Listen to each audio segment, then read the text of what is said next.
தமிழ்நாட்டோட தென் மாவட்டங்களில் உங்களால் தவிர்க்கவே முடியாத ஒரு உணவு வகை இந்த உப்புக்கறிங்கிற இந்த சமாச்சாரம். இதுக்கான தொடக்கம் எங்கே இருந்திருக்கும்?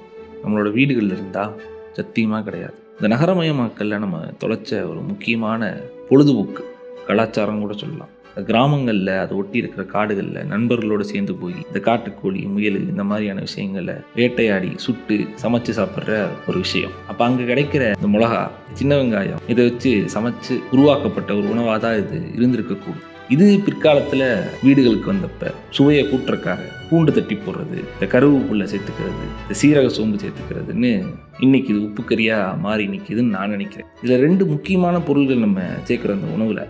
ஒன்று இந்த வரமிளகாங்கிற இந்த காஞ்ச மிளகா, இதுதான் இந்த உணவுக்கு தேவையான முழு காரத்தையும் சுவையையும் தருது. இன்னொரு முக்கியமான விஷயம் அந்த சின்ன வெங்காயம். இந்த சின்ன வெங்காயம் அந்த சிக்கனோடு சேர்ந்து வெந்து இந்த வரமிளகாட்டிருந்தும் சுவை எடுத்து, இந்த சிக்கன்கிட்டருந்து சுவை எடுத்து நல்ல ஒரு மசிஞ்ச ஒரு கன்சிஸ்டன்சியில் இருக்கும். இந்த சின்ன வெங்காயம் தான் இந்த உணவை இந்த கிரேவி கன்சிஸ்டன்சிக்கு தள்ளுது. அதை தட்டில் வச்சு அந்த சின்ன வெங்காயம் மசிஞ்சு இருக்கிற அந்த சின்ன வெங்காயத்தோட சிக்கன் எடுத்து சாப்பிடும்போது அற்புதமாக இருக்கும்.